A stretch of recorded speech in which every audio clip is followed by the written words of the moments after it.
This is Coach Jason Ballard, and I'm a business wingman. Over the years, I've learned a lot from working in our family construction business, serving as a senior officer in the United States Air Force, and running 12 different organizations around the world. Many people helped me get to where I am today, and it's my mission in life to serve as a personal wingman to others. That's what this podcast is all about, providing knowledge, tools, resources, and mentorship to help people soar to their highest altitude.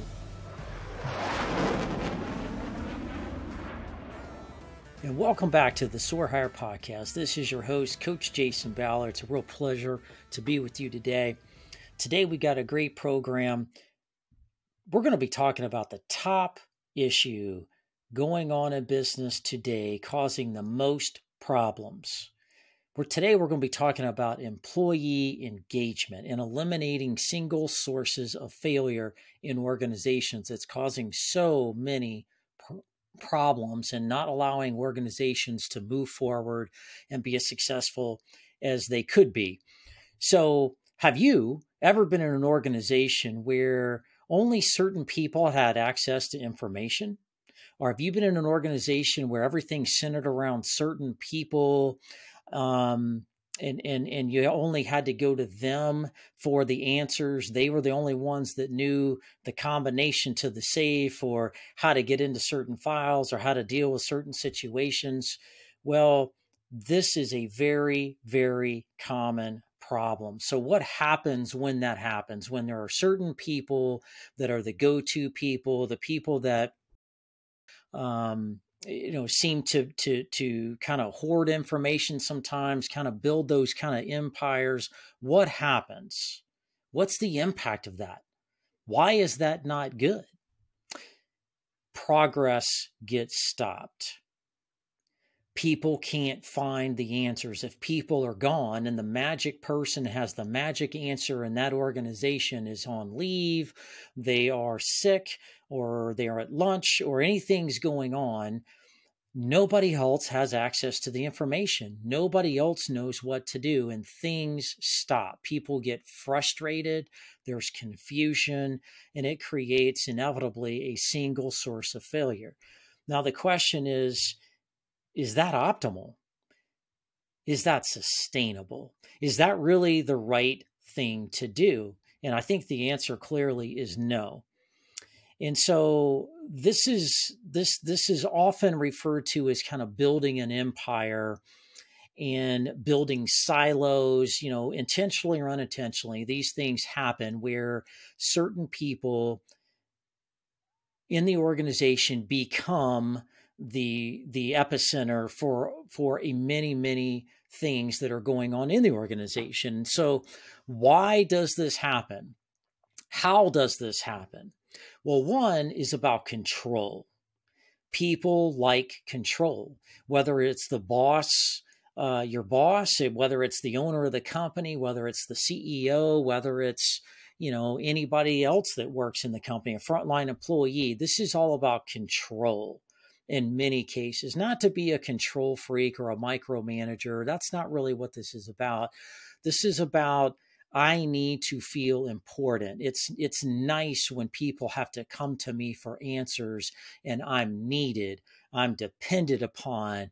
That's job security. That's a lot of things. Sometimes those things are, maybe fear-based. Maybe it's just insecurities. Maybe you just happen to be the most trained or most qualified. There's a lot of different reasons for that, and understanding that is important. And so today we're going to kind of break this topic down a little bit and provide some actionable steps to deal with this and to understand this, prevent this, and to ensure you and your organization can run as smoothly as possible. So today we're going to illustrate this through what I like to do the most, and that's tell some stories. There is a true story of a man named David Marquet, who was a military officer in the Navy. He's also an author of the book, Turn the Ship Around: How ironic, huh? Of a title, but turning that ship around. And we're going to be examining a real, true situation that a submarine commander faced and how he dealt with it. And I think these principles apply in our personal lives as well as certainly in our careers and business lives. So, David Marquet was a Navy officer. He was a commander. Commander is another word, the military uses. It's like CEO or president. It's the person in charge of a military organization. So in the Navy, most of the things that you normally will be put in charge of are Navy ships like aircraft carriers, destroyers, and in this case, a submarine, a nuclear powered submarine. So, Commander Marquet gets assigned to a ship called the USS Santa Fe, which is, again, a nuclear powered submarine. He's excited. This is his first opportunity to be a commander of a submarine, and he's eager to get started, eager to meet the crew, eager to figure out what's going on. And so he goes to the organization and he sees the ship. He meets the people in the organization and starts to get to know them a little bit. And as he's getting to know them, he's realizing there are some challenges. He realizes at one point, as he's looking through documentation that the Navy keeps on performance of these types of organizations, that this particular ship and its crew are the worst performing crews. It's the worst performing Navy organization in the entire Navy. He's taking over something that was not in good standing, not in good shape. And he is asked to take over this unit and to rehabilitate it, bring it back to life, get it back on track, get it up on the up and up. And so it's a fascinating story. And so one of the things that he discovered in this journey are some of the top challenges.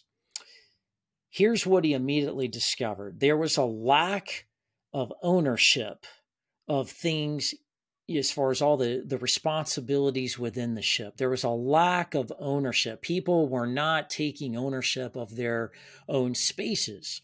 They were waiting around being, asking, the boss when they could do something. They were waiting to be given orders. Another challenge they had was that there was a lack of some training. There was a lack of knowledge and skills and competence that they needed to functionally do their jobs, right? So when you think about a complicated thing like a nuclear-powered, nuclear-capable submarine, there are people that drive the boat, people that make the boat dive, make the boat come back up to the surface. There are people that are in charge of looking out the periscope, making sure you're not running into things. There are people that are in charge of sonar and listening to all the different sounds of the submarine being underwater to make sure you don't run into things and you're aware of the threats and things around you. There are people that run the torpedoes, that load the torpedoes, that fire the torpedoes. There are people that are on the ship that cook food and what have you. So there's a lot of different moving parts and pieces to a nuclear powered submarine. And so a lot of these people lack training and skills and competence in each of these areas. There were people that were afraid to make decisions, afraid to do things without permission first. All of the decision making and a lot of the execution was all centered around the commander of the ship. And everybody kept looking to him for all of the answers. And so he took a step back and he started wondering, like, well, how did we get to this point? Why is it this way? And so he decided to do what bosses do, what a military commander will do, and that is put them under some stress, test their people, put them in situations where they have to respond and react, and he can watch them in action and see where some of these breakdowns were. So they go out to sea and they do an exercise. Luckily, it's just an exercise. It's not a real world situation. They go out to sea and they go through some drills, taking the ship underwater, an emergency breach, coming out of the bottom of the ocean to the top of the ocean as fast as possible.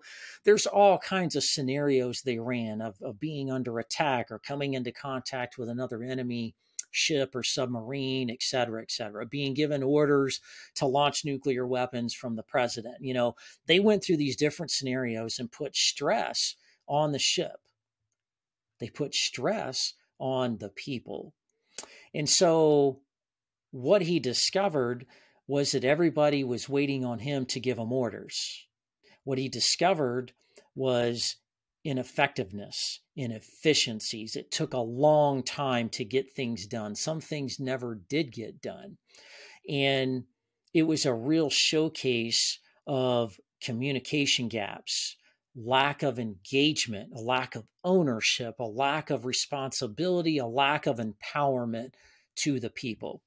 So if you think about your organization and where you work today, or maybe an organization you worked in before, have there been situations where everything centered around the boss, the boss, or centered around a particular person that had subject matter expertise in a particular thing, or had the keys to the kingdom, or had the codes and the passwords to things that people needed, right?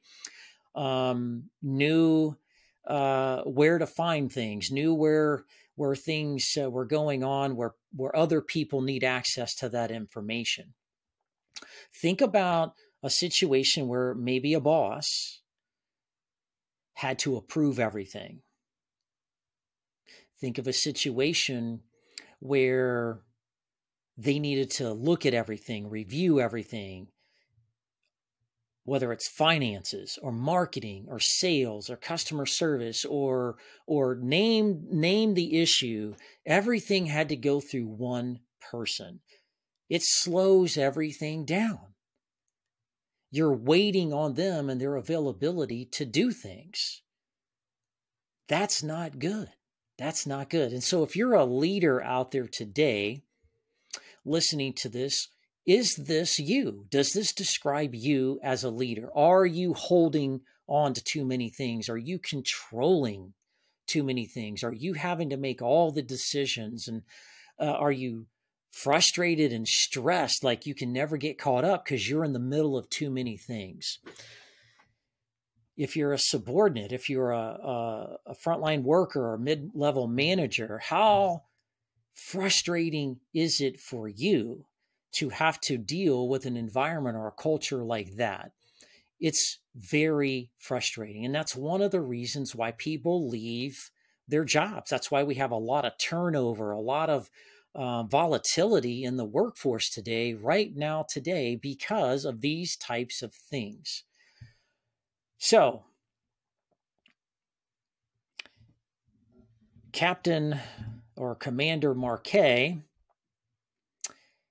decided to take some action. He's like, this isn't going to work. Like, I am not the expert of every single thing on this ship.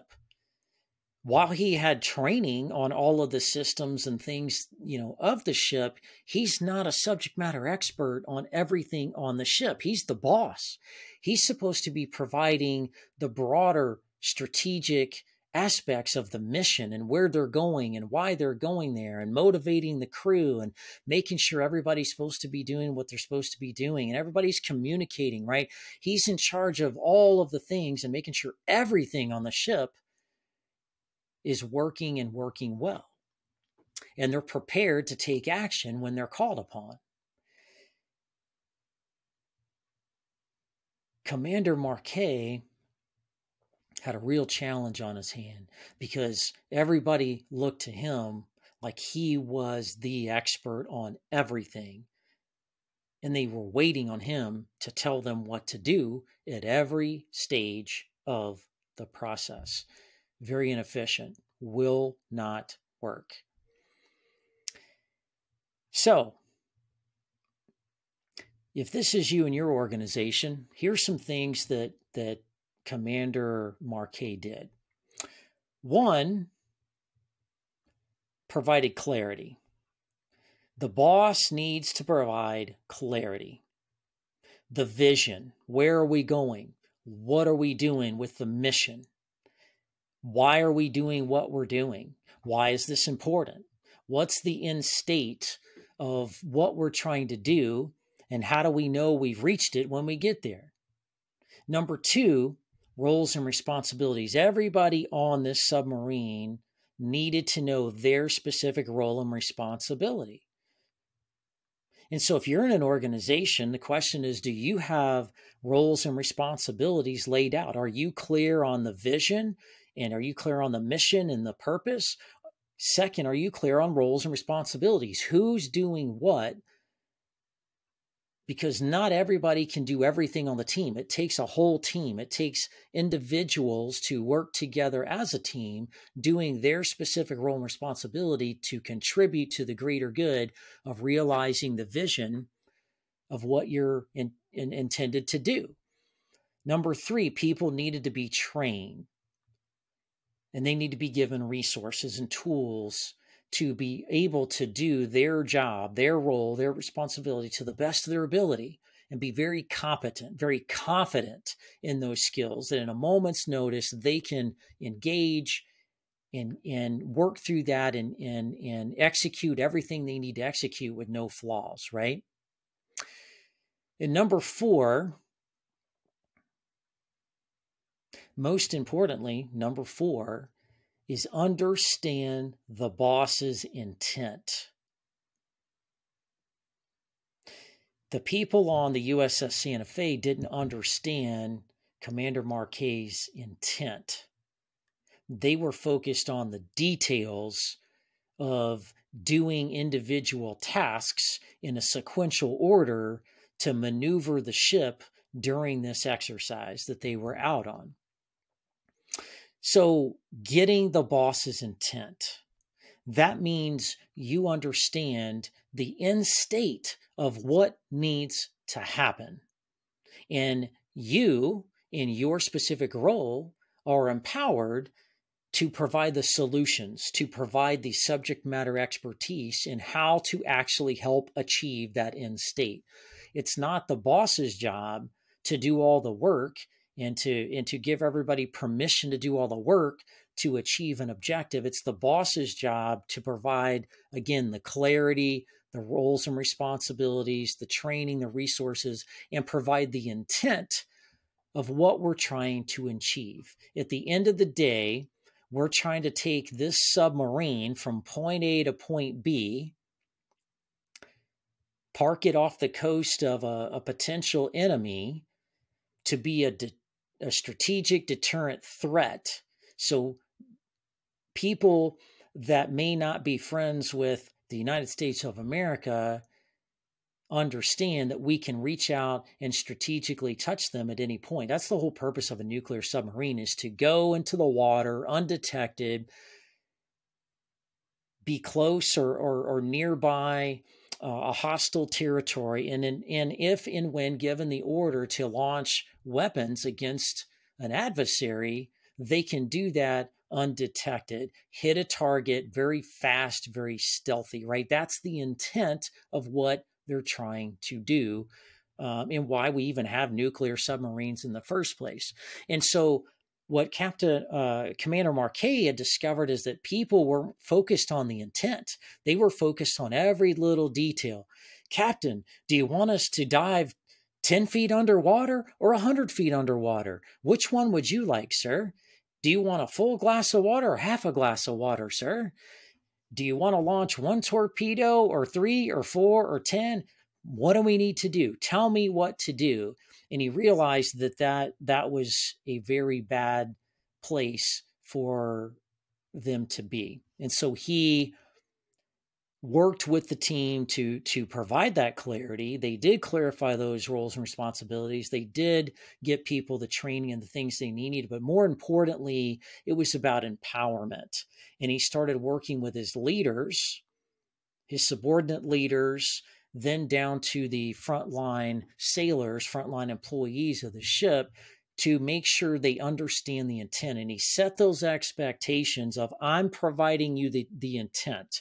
We need to dive underwater, be undetectable, and be at this place at this time. That's what we need to do. And then it's the person that has the controls of the submarine to dive deep enough to be undetectable. It's their job to figure out how deep that is. It's the navigational officer's job to figure out how to traverse the underwater terrain so they don't run into things and they smoothly get from point A to point B efficiently, and the route to take, etc. Right? It's the cook's job to determine what they're going to eat for dinner that night, and how many meals they're going to have that day. It's their job to figure that out. The intent is to go accomplish the mission. And so think about that in your own organization, right? If you're a leader, do you have an intent? Are you telling people the intent of what needs to happen at the end of the day? Or are you barking off orders to them? Are you telling them the solutions to all the problems and they're just doing what you tell them to do every day? I would recommend, as Commander Marquet recommends, to empower your people to take ownership by releasing control to them so they can be the subject matter experts. You can rely on them as the best source for solving problems at the lowest possible level. Not every problem needs to come up to the boss for approval, and the most efficient, most successful organizations are one where the decisions are made at the lowest possible level, that problems are solved at the lowest possible level, so that everybody has an opportunity to grow and learn and execute, and you're a full-fledged, synergized team, not a bunch of people standing around waiting to be told what to do. So it's about the commander's intent. It's about the boss's intent. Get the intent. The other side of this is maximizing everybody's potential. So if everybody's standing around waiting for one person to give an order to do things and tell them what to do and how to do it, you've got one person thinking, one person with one perspective solving the problems. Well, the world we live in is complicated, just like a Navy submarine is a very complicated machine.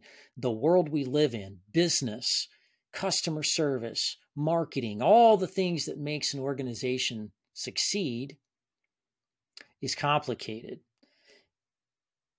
You need a lot of different perspectives. You need to look at things from a lot of different angles to make the best possible decision. So Commander Marquet realized, hey, I'm the only one thinking here. Everybody else is just doing, but yet they're the subject matter experts of their specific areas. Wouldn't it be great if we got, in this case, he had around 35 different people on the ship with him. Wouldn't it be great if we had all 35 people thinking, challenging, trying things, maybe even failing along the way and learning?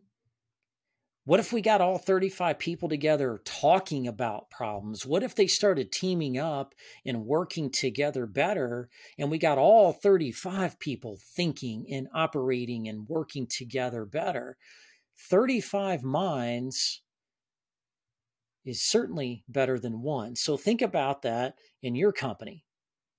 Are you empowering all of the employees? Do they all have an opportunity to engage and to provide their expertise? Even if you don't take everybody's good ideas, great, but at least everybody feels heard. They feel acknowledged. They feel valued. And I think that's a big piece of the story here that we're struggling with in today's economy. And that is people being clear on what's going on, why they're doing what they're doing, and them realizing the impact that they are making in the world. I think another problem of today's world as well is that things are just busy. Everybody's busy. Everybody's focused on a lot of things and surviving the day and getting things done. And people they lose focus. They lose focus. They need to be empowered. They need to be challenged. People leave because things are getting in the way of them being challenged and focused and coming in, getting better and better and better at their job, where they shine like a star. Their great efforts are being recognized and they feel appreciated and valued. Part of the challenge with the USS Santa Fe is previous to Captain Marquet coming in, there were some things going on in that organization culturally that eroded that morale, eroded that trust, and they were just kind of afraid to do something because they were afraid to make a mistake or get yelled at. That doesn't work in today's society either. So what are the things that need to happen in your organization for people to feel valued, to feel like they're making an impact, seeing the impact, going home at the end of the day saying, you know, I did X, Y, and Z, and it made a noteworthy impact in the world, and I feel good about myself when I go home tonight, right? These are the types of things that pull people in and allow them to have some ownership. At the end of the day, as Commander Marquet outlines, this is about how do you make people feel more comfortable with taking on more responsibility, letting go of control? How do you get people to feel more confident about the things they're doing and doing it to the best of their ability? And that if they do make a mistake or they do miss something, that they're not going to get ripped for it, that they're going to, be able to bounce back, learn, and still, an environment where it's safe to make a mistake, because everybody does. One of the things that Commander Marquet discovered that I think is brilliant, he calls it moving authority to where the information is, like where the expertise lies. If he's trying to make a decision on how to, on how to disarm or disable an opponent or an adversary in the waters, a surface ship or a submarine, he's probably going to need to talk to the people that know the most about the torpedoes and how many torpedoes it may take to destroy an enemy asset. So you put the authority where that is. So the authority on that is with the people over the ammunitions.